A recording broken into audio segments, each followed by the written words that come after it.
The smell of barbecue sauce and freshly cut grass filled the air. A perfect family gathering. But as my father-in-law raised his glass and told me to get over my insecurities about my husband's female best friend, I knew perfection was a lie. I stood up, my voice shaking but clear, and said, "It's hard to get over my insecurities. Frank, when she's been sleeping with your son for 6 months." The silence that followed was nothing compared to the storm that was about to break. If you believe that gut feelings are never wrong, make sure you subscribe and hit the bell, because this story is proof that your intuition is your greatest weapon. The popcorn tasted like cardboard in my mouth. That's the first thing I remember. We were supposed to be having a movie night. One of our little traditions from before. Well, from before, everything felt like walking on a tightrope. The living room was warm, bathed in the soft glow of the lamp beside the couch, and some classic 90s rom-com was playing on the screen. It was all so perfectly domestic. A picture-perfect lie. My husband, Horace, was sitting beside me, his shoulder pressed against mine. But he wasn't watching the movie. His focus was entirely on the phone cradled in his lap, the blue light illuminating a smile that wasn't for me.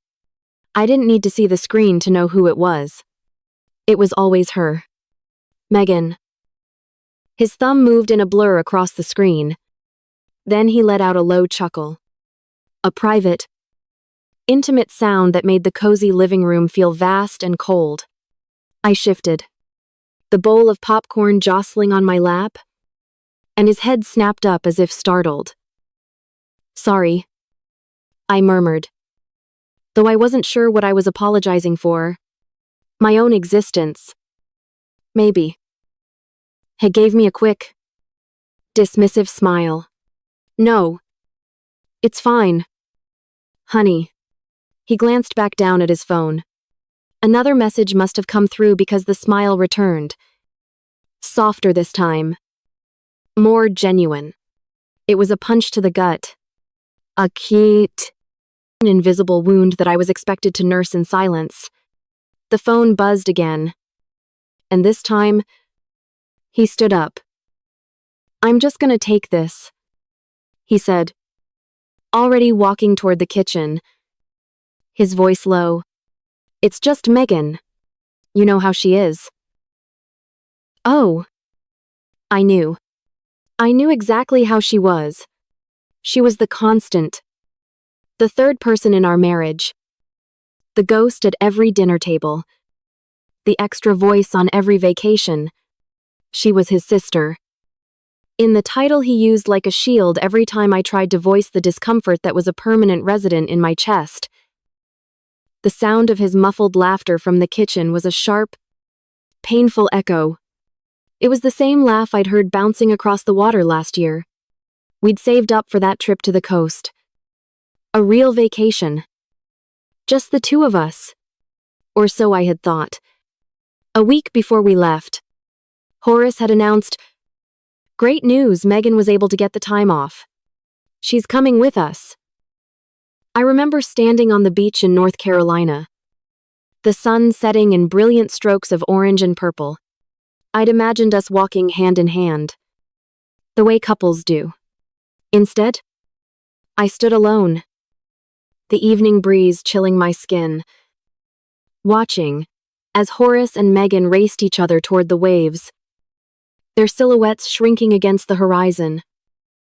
They were a perfect pair, their laughter carrying back to me on the wind, making me feel like a stranger who'd accidentally wandered into their private world. I had never felt so profoundly alone. He came back into the living room, sliding his phone into his pocket. The movie was still playing. The on-screen couple was finally getting their happily ever after. But the spell was broken. The air was thick with everything I wasn't allowed to say. I waited until the credits rolled before I spoke, my voice carefully neutral. That was a long call. He sighed, the sound heavy with impatience. "Brittany, don't start." I'm not starting anything. Horace, I just feel left out. In my own home. You're not being left out, he said, his tone shifting into that familiar, condescending calm he used whenever this topic came up. She's my best friend. Since we were kids. Why can't you just be happy that I have a friend? You're being hysterical. Hysterical.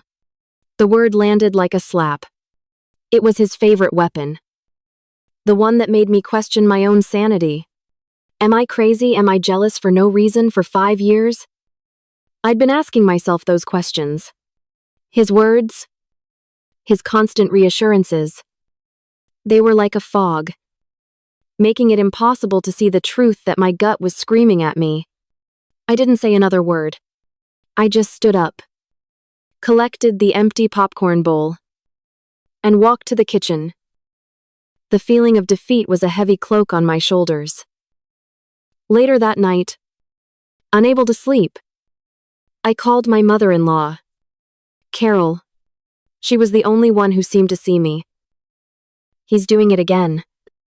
Isn't he? She asked, her voice warm with an empathy that made my throat tighten. I didn't have to explain. She just knew. He says I'm overreacting, I whispered, staring out the bedroom window at the dark, sleeping street. Listen to me. Brittany, Carol said, her tone firm but kind. You are not overreacting. Don't you ever let him, or anyone else, tell you that your feelings are wrong. Your gut is telling you something. You need to listen to it. Her words were a lifeline in a sea of self-doubt. But any comfort they provided was promptly erased the next afternoon. My father-in-law, Frank, called me. Horace had obviously told him I was upset. Frank's voice boomed through the phone, full of a false, jovial authority. Brittany heard you were a little down. You gotta learn to relax. Megan is family. She's a sweet girl. Always will be a part of our lives. You just need to get past these little insecurities of yours. Little insecurities. The phrase made my blood run cold. It wasn't just Horace. It was his father, too. They were a united front. And I was the outsider. The difficult wife who needed to be managed.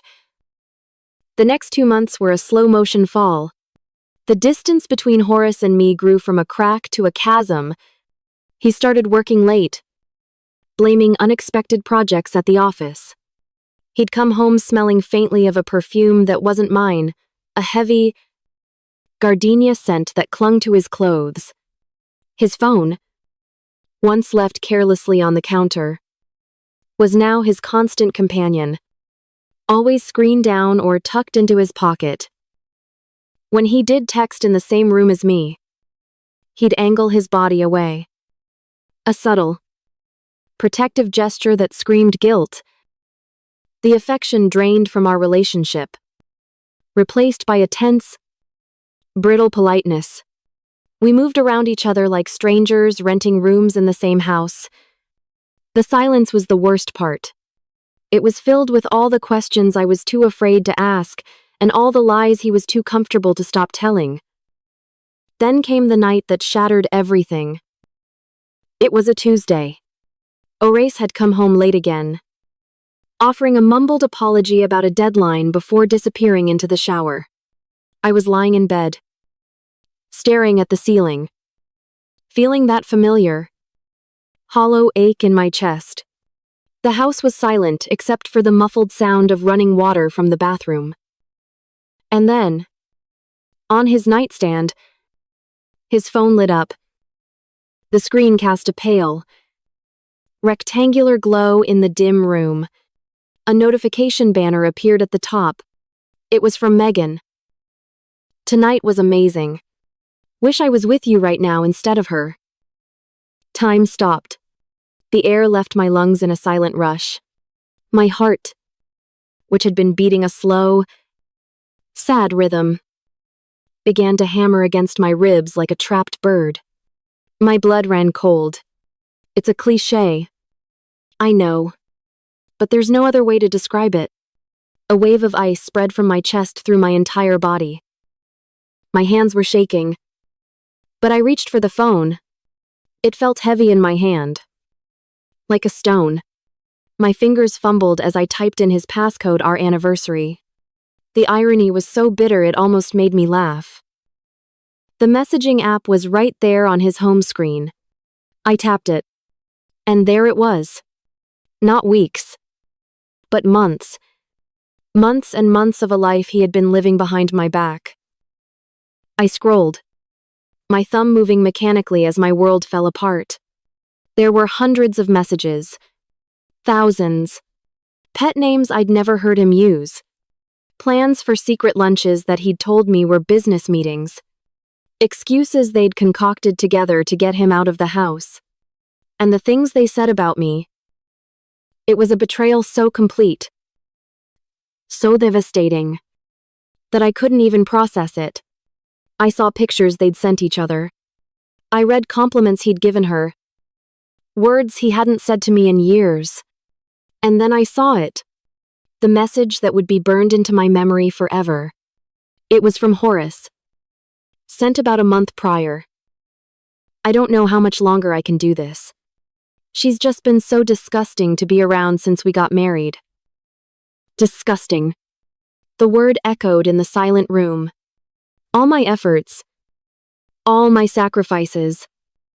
All the times I bit my tongue and swallowed my feelings to be the cool wife, all of it was reduced to that single ugly word. I wasn't a person to him anymore. I was an obstacle. A disgusting thing he had to tolerate.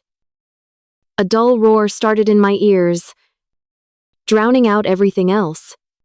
I felt dizzy, disconnected from my own body, as if I were watching a scene from a movie. This couldn't be my life. This couldn't be real. Suddenly, the sound of the shower cut off. The abrupt silence was deafening. I looked up from the glowing screen, my eyes locking on the bathroom door. The handle turned.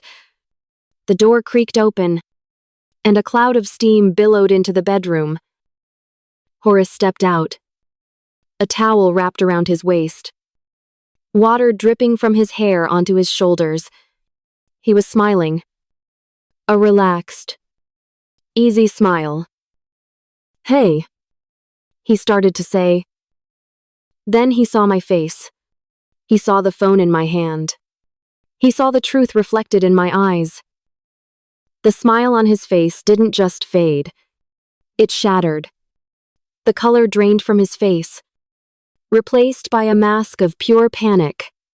He stood there, frozen, in a halo of steam. "Brittany," he whispered, his voice hoarse. I can explain. The words hung in the steam-filled air between us. Thin and useless. Explain? How do you explain an entire library of lies? How do you put words to the casual cruelty of calling your wife disgusting to the woman you're sleeping with? I said nothing. I just stood there. The cold, smooth glass of his phone in my hand. My feet numb against the bedroom carpet. I watched as the reality of his situation crashed down on him. The confidence, the easy smile, it all dissolved, leaving behind a pathetic, cornered man. He took a stumbling step forward, his hands held up in a placating gesture. "Brittany, please, it's not what it looks like." A dry, humorless laugh escaped my lips. It sounded like a stranger's voice. "Not what it looks like," I finally whispered. My own voice, raspy. I held up the phone, the screen still glowing with their filth. "I've read it all. Horace. All of it. The lunches. The late nights. The names you call me." His face crumpled. It was a complete and total collapse. His shoulders slumped. His eyes filled with tears. And he sank to his knees on the floor. the damp towel pooling around him. He wasn't a monster. He wasn't a master manipulator. In that moment, he was just a weak, terrified little boy who'd been caught. "I'm sorry," he sobbed. The words choked and ugly. "I'm so sorry. It was a mistake. A huge, stupid mistake." I watched him cry, feeling a profound and terrifying emptiness. There was no rage, no fire, just a hollow, echoing void where my love for him used to be. He crawled forward on his knees, reaching for my hand, but I flinched back as if from a hot stove. "Don't touch me," I said, the words flat and dead. "I'll end it," he pleaded, his voice disparate. "I'll end it right now. I'll never speak to her again. I swear. I love you. Brittany. I only love you. Please. Don't leave me. We can fix this. Fix this." He said it as if our marriage was a leaky faucet or a broken chair.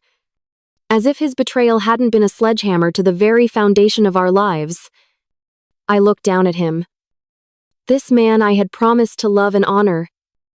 And I felt nothing but a distant, clinical pity. I turned and walked over to the closet.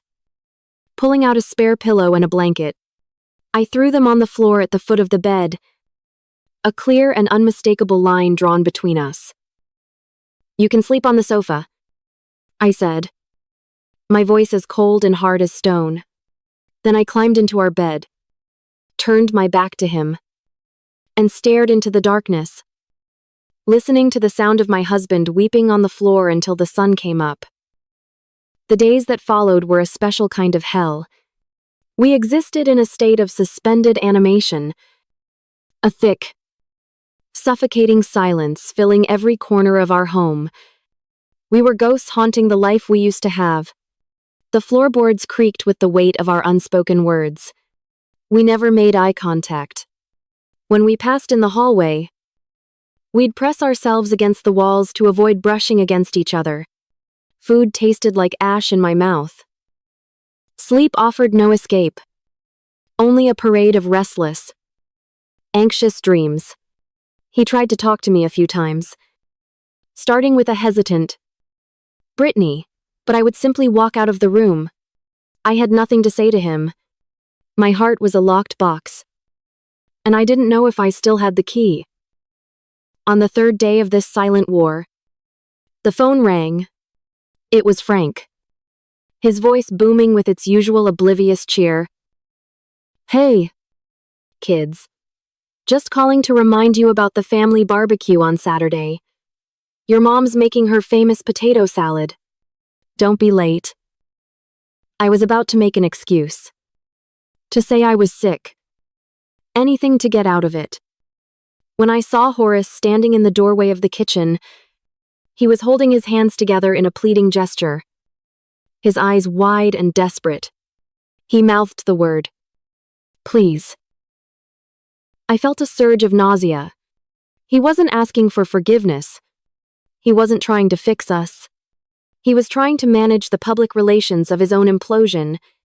He wanted me to stand beside him and smile and pretend.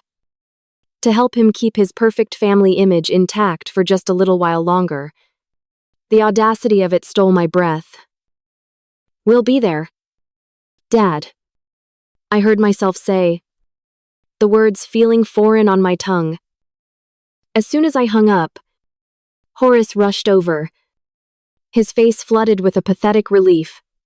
"Thank you," he breathed. "Thank you, Brittany. It just means a lot. Just for appearances. We can talk after. I promise. We'll sort this out." I looked at him. Really looked at him. And saw the depth of his selfishness. He wasn't sorry for what he did. He was just sorry that the consequences were inconvenient. I didn't answer him. I just walked away. The silence stretching between us once more. That night, I stood in front of the bathroom mirror, studying my reflection. Dark circles hung like bruises under my eyes. My skin was pale, my expression drawn and tired. I didn't recognize the woman staring back at me. She looked defeated, fragile, a victim. I hated her. A hot, unfamiliar anger began to bubble deep in my stomach. It wasn't the explosive rage I had expected. It was a slow, simmering fire. He had done this to me. He and she. They had taken my joy, my trust, my peace, and replaced it with this hollow shell.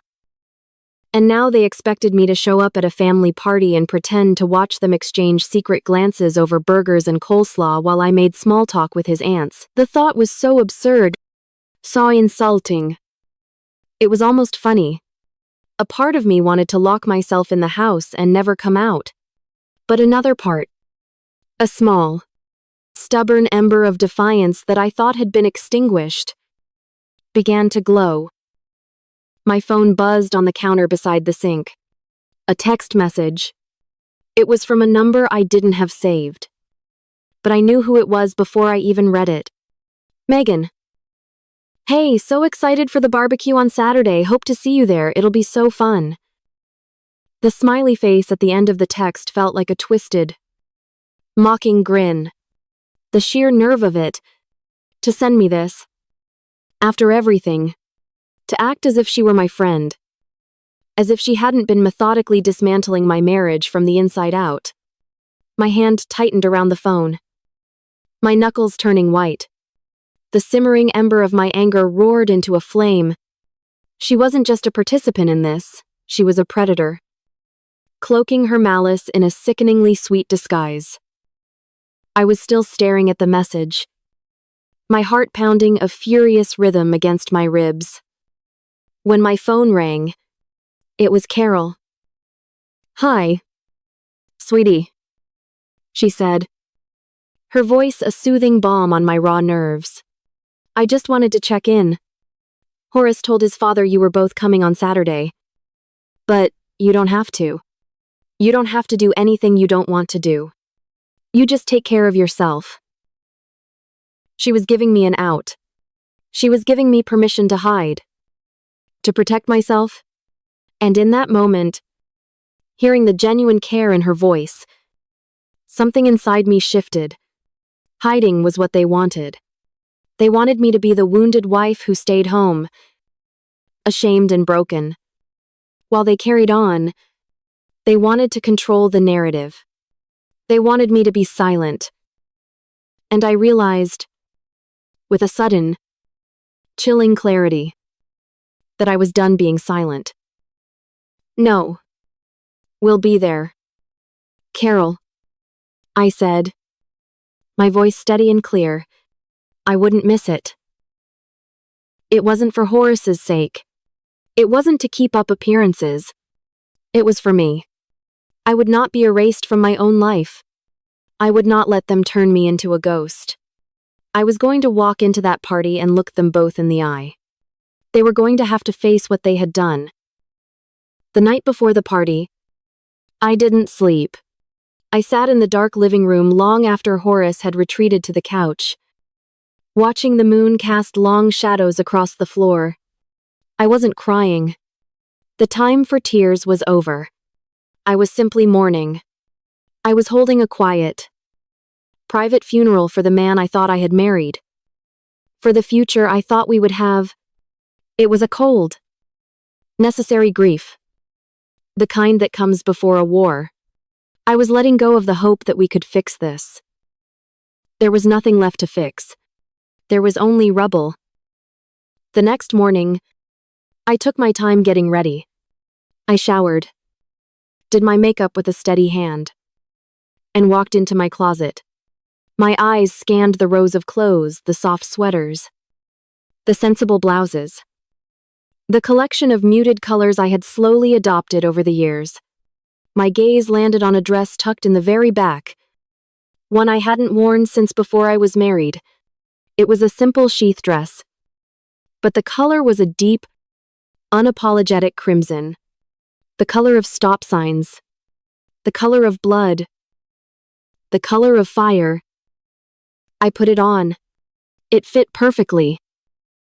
When I walked out into the living room, Horace was waiting by the door, fidgeting with his car keys. He looked up, and his eyes widened in surprise. A slow smile spread across his face. A look of genuine relief. He thought I was trying. He thought the red dress was for him. A sign that I was willing to fight for us. To put the ugliness behind us. He had no idea it was my armor. "Wow," he said, his voice soft. "Brittany, you look beautiful." I met his gaze in the reflection of the hall mirror. My expression was calm.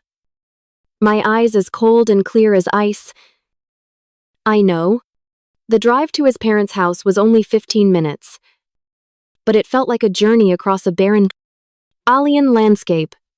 Horace, misinterpreting my silence as a thaw, tried to fill the space with cheerful, meaningless chatter about his work, about the weather, about the new tires he'd gotten for the car.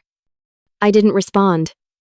I just watched the familiar suburban houses of our Ohio town slide by the window, their manicured lawns and cheerful mailboxes looking like props on a movie set. Nothing felt real anymore.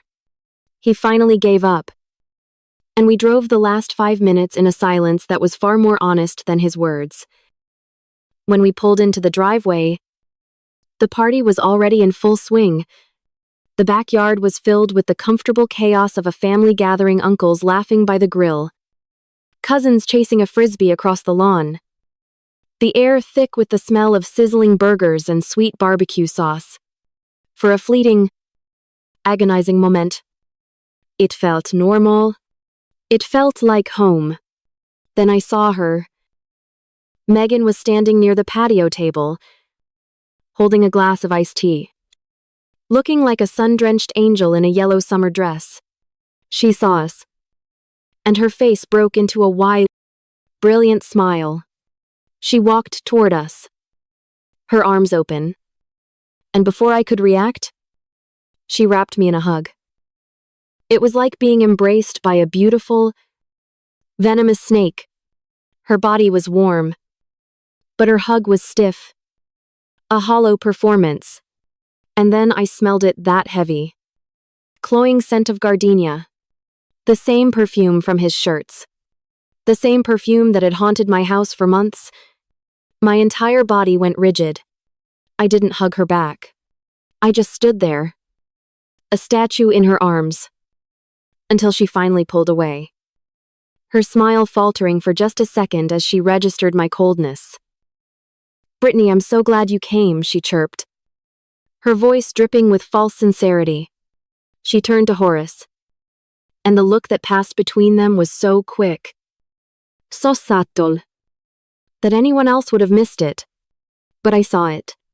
The flicker of shared understanding, being of a secret language I was not privy to.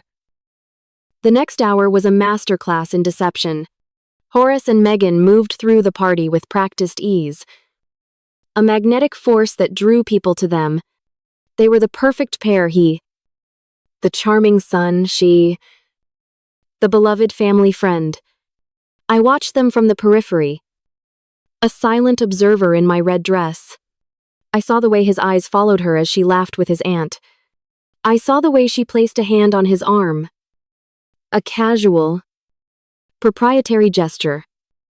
As they stood by the grill, they were so confident, so comfortable in their lies, that it made my stomach churn.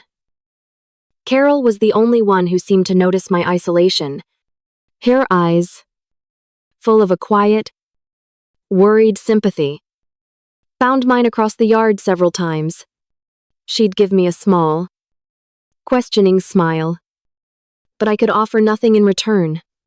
I was in a glass box, watching my life play out on the other side. Frank, meanwhile, was in his element, holding court by the coolers, his booming laugh punctuating the air. Every time he looked at Megan, his face softened with an almost paternal pride.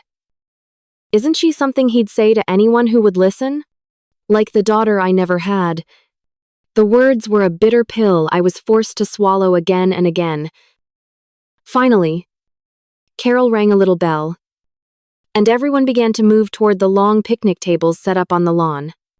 Dinner time, she called out. We all found our seats. I ended up across from Megan, with Horace at the head of the table next to his father. The table was laden with food-heaping bowls of potato salad, coleslaw, baked beans, and platters of grilled chicken and burgers.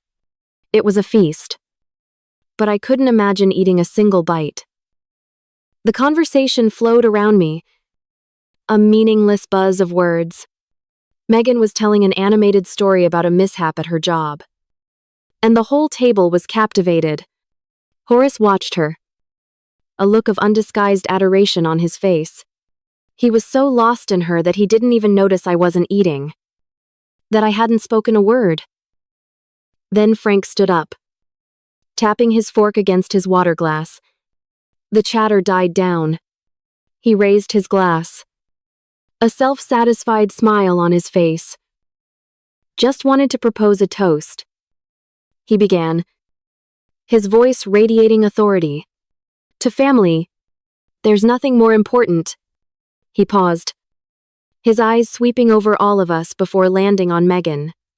And to Megan, who has always been and will always be a part of this family. He turned his gaze on me then, his smile tightening just a fraction. You need to get over your insecurities. Brittany, she's not going anywhere. That was it. The trigger. The final, condescending dismissal that broke the dam. A hush fell over the table. The only sound was the gentle clink of my fork as I deliberately placed it down on my plate. The small noise seemed to echo in the sudden, tense silence.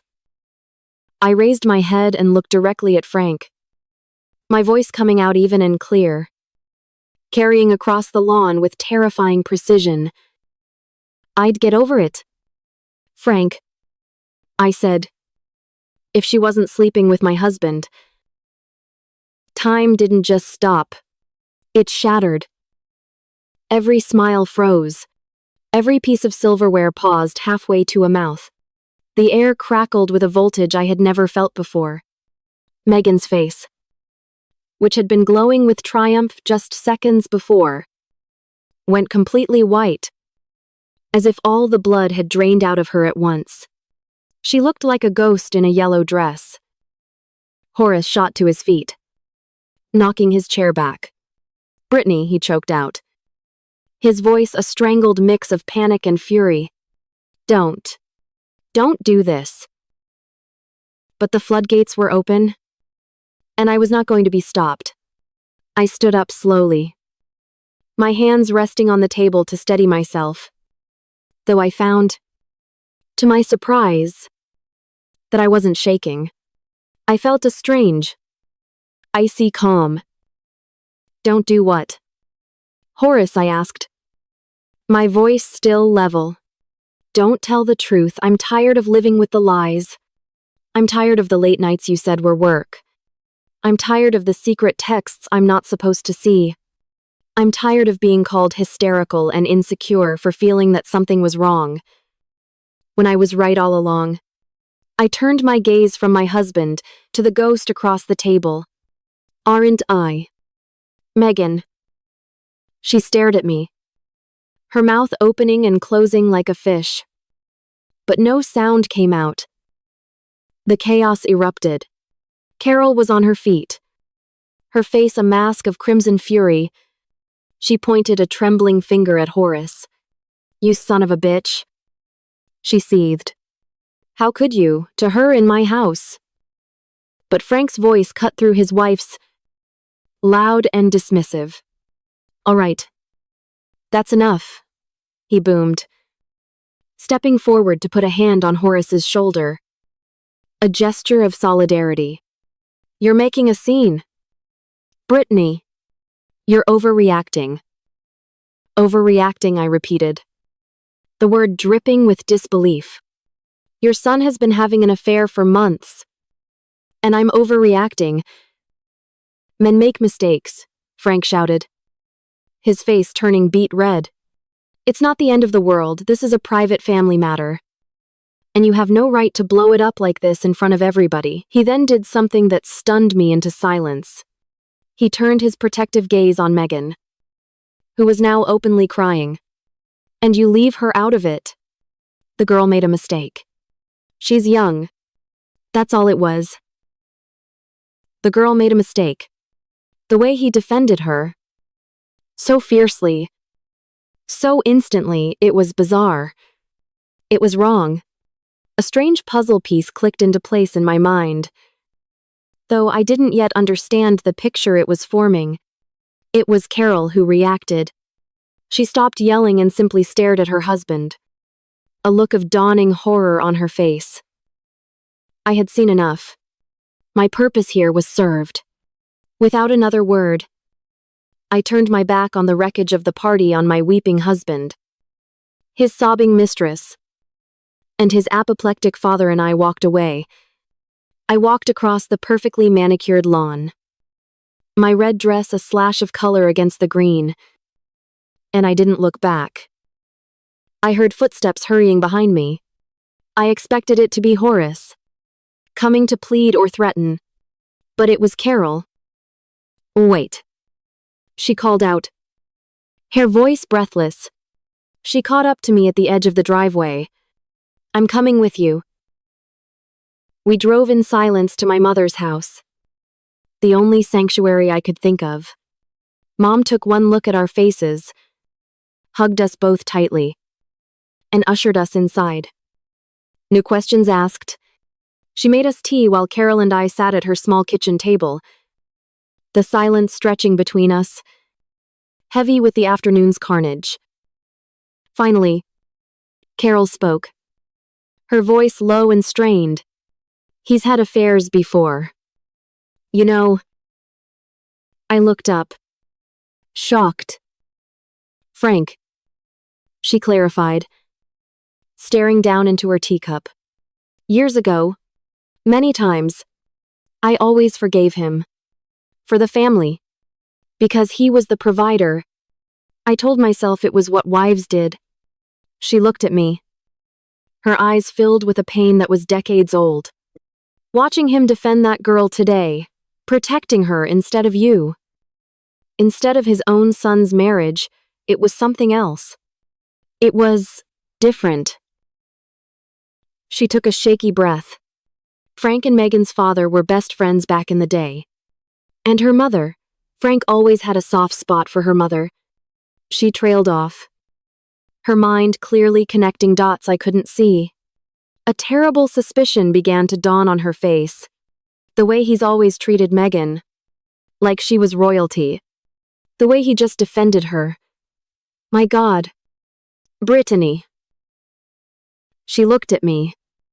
And in her eyes, I saw the birth of a terrifying timeless, world-altering idea. The affair between our husbands was suddenly a symptom of a much deeper, darker disease. This wasn't just about infidelity anymore. This was about a generational legacy of lies. He has to take a DNA test, Carol whispered, the words hanging in the quiet kitchen like a death sentence. He and Megan. Just then, my phone, which I'd left on the counter, began to buzz violently. It was a rapid-fire succession of notifications. I picked it up. A dozen missed calls from Horace, and 2 new text messages. One was from Horace. Brittany. Please come back. We can talk about this. Don't do this to our family. You're destroying everything. The other was from Megan. You are a dramatic, evil bitch. I hope you're happy. You've just ruined my life. I read the messages. But the words had no power over me anymore. They were just the desperate squawks of 2 people whose comfortable world of secrets had just been set on fire. I looked across the table at Carol, who was watching me. Her expression a mixture of fear and newfound resolve. She had her own battle to fight now. And so did I. We're not destroying anything. Carol, I said, my voice filled with a conviction I didn't know I possessed. We're just turning on the lights. She nodded. A single, determined tear tracing a path down her cheek. They're not getting away with it, she said. Not this time. The air in my mother's kitchen was thick with a strange, potent energy, a mixture of grief, fury, and the terrifying thrill of a rebellion about to begin. Carol's words, not this time, echoed in the small space.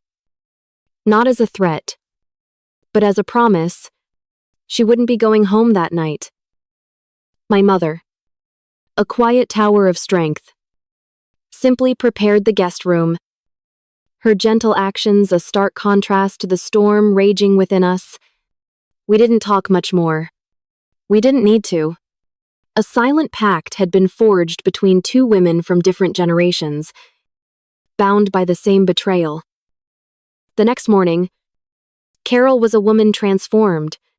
The weary, long-suffering wife was gone, replaced by someone with a spine of steel and eyes that glittered with a cold, hard purpose. She drank her coffee black, staring out the window, not at the quiet street, but at the battlefield she was about to enter. I'm going to go home and get some things, she announced, her voice devoid of any hesitation, and I'm going to have a talk with Frank. I didn't try to stop her. This was her fight, and she was more than ready for it. I simply said, call me if you need anything. She gave my hand a firm squeeze, a gesture of solidarity that said more than words ever could. And then she was gone. The hours that followed were agonizing. I paced the floors of my mother's house, my phone clutched in my hand, waiting. My own personal drama felt secondary now, a prelude to a much larger, darker play. Around noon, my phone rang. It was Carol. It's done, she said. Her voice was steady, but I could hear the tremor of adrenaline beneath it. He fought. Of course. He called me crazy. Hysterical, the usual words. He said I was trying to ruin the family over a childish crush. What did you do? I asked, my heart pounding. I told him I already had an appointment with a divorce lawyer for Monday morning. She said simply. I told him that unless he and Megan were both at a lab for a paternity test by the end of the day, I would walk out of that house and my first call would be to every single one of our friends and family members to explain exactly why. I told him he could have his reputation or he could have his secrets, but he couldn't have both. There was a pause. He's going to do it, she finally said, a note of grim satisfaction in her voice. He's terrified. I've never seen him so terrified. She was right. The ultimatum worked. The foundation of Frank's world wasn't love or family. It was the pristine image he presented to the world.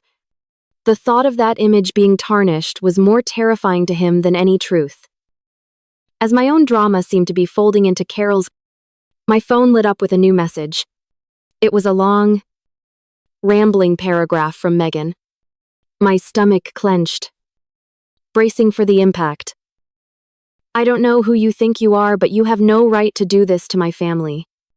The Harpers have been more of a family to me than my own, and you just blew that up because you're a pathetic, jealous shrew. Horace told me all about you.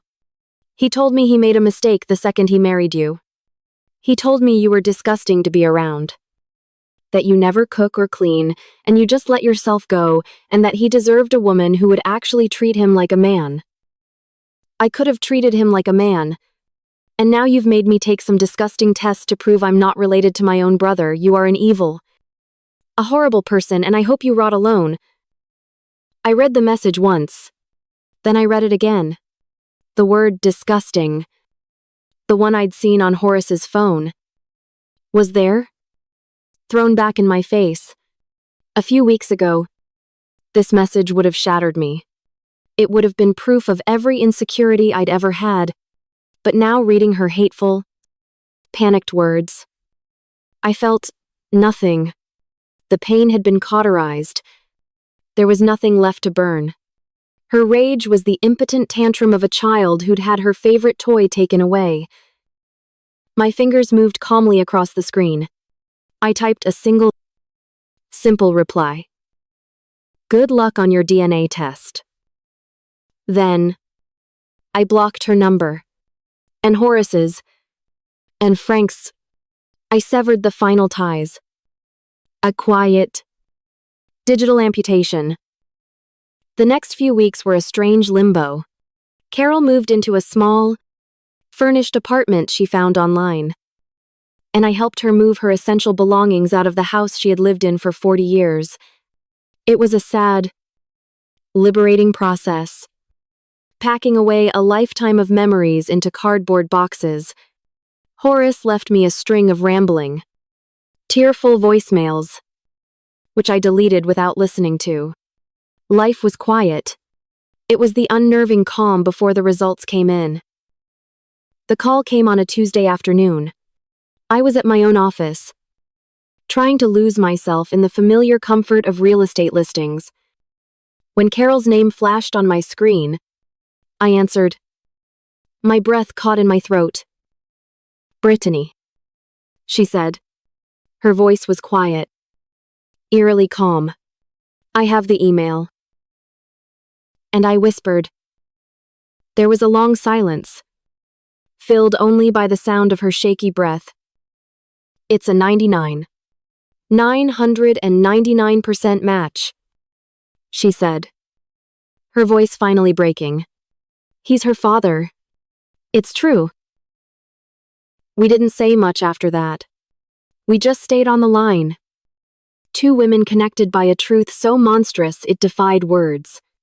The secret was out. The bomb had detonated. The fallout was immediate and catastrophic. Carol served Frank with divorce papers the very next day. The news of the paternity spread through the family like wildfire, a gossip mushroom cloud. According to Carol's sister, Frank had completely unraveled. He was a broken man. His carefully constructed world turned to ash. The most bizarre piece of news came about Horace and Megan. They were still together. Megan.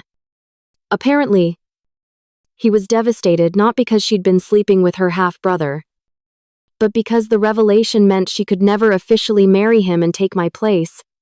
In a twisted act of defiance, they decided to stay together. A united front against a world that was now staring at them in horror. Then, about a month after the results, the final, unexpected twist arrived. I got a call from an old college friend who was still loosely connected to Megan's social circle. You are not going to believe this, she said, her voice a hushed whisper. Megan's pregnant. I felt a yacht. A last, phantom pang of a life that was no longer mine. But wait, my friend continued. It gets weirder. It's not Horace's kid. Apparently, she's been sleeping with some married guy from her work for almost a year, and his wife found out. The story she told was so convoluted, so steeped in deceit. It was almost unbelievable. Megan, caught in her own web, was now facing an ultimatum from the other woman. Either she agrees to act as a surrogate, handing the baby over to them after it's born, or the wife will tell the husband to demand a termination. Megan was actually considering giving the baby away just to keep the man. I hung up the phone. A slow, disbelieving laugh, escaping my lips. It wasn't funny. Not really. It was tragic and pathetic. But the sheer scale of her depravity, the tangled mess she had made of so many lives, was so far beyond anything I could comprehend that all I could do was laugh. She hadn't just betrayed me. She had betrayed everyone, including the brother lover she was clinging to. With that final, sordid revelation, the last vestiges of the Harper family's hold on me crumbled away. The divorce proceedings were swift and uncontested. Both Horace and Frank, utterly defeated and publicly shamed, signed whatever their lawyers put in front of them. They just wanted it to be over. Life began again. It was quiet at first. Then slowly, it found its own rhythm. Carol, freed from her toxic marriage, blossomed. With my help.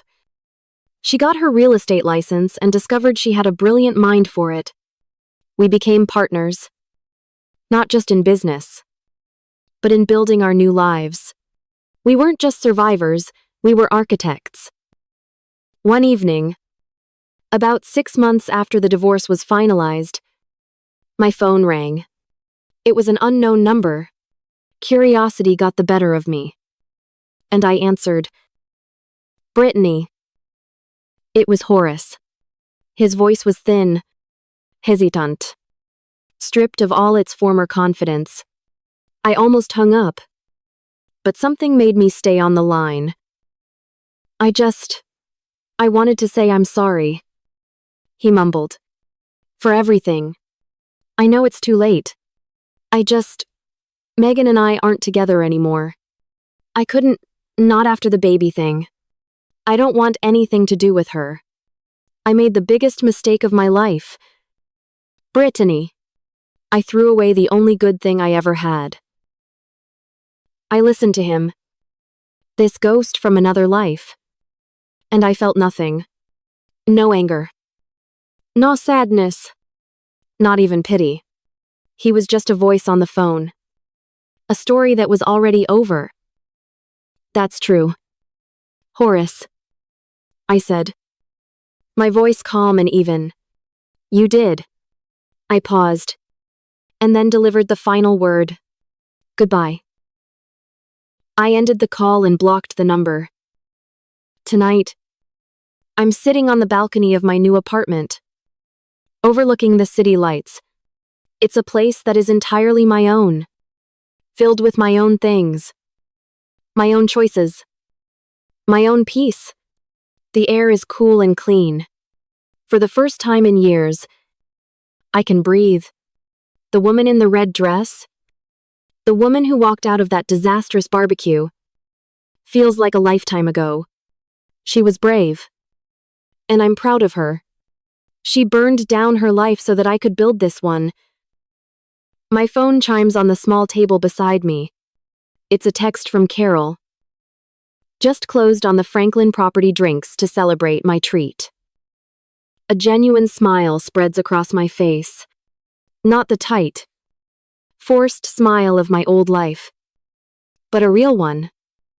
One that reaches my eyes. I type back my reply. On my way.